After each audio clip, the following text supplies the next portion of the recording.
Если ночью вы услышали, как кто-то зовет вас по имени из-за двери, но дома никого нет, то вы стали объектом внимания сущности номер 149. Первое. Не отвечай на зов. Проверь, заперта ли дверь. Не смотри в глазок и не открывай дверь, даже если голос кажется знакомым. Второе. Открой телефон и проверь время. Если время 03:33, не делай ничего до рассвета. Третье. Включи свет во всех комнатах, чтобы не было теней.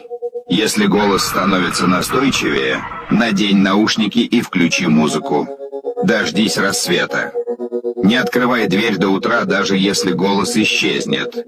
Если утром на двери нет следов, все хорошо. Если есть, не выходи из комнаты. Значит, вы все еще под наблюдением сущности.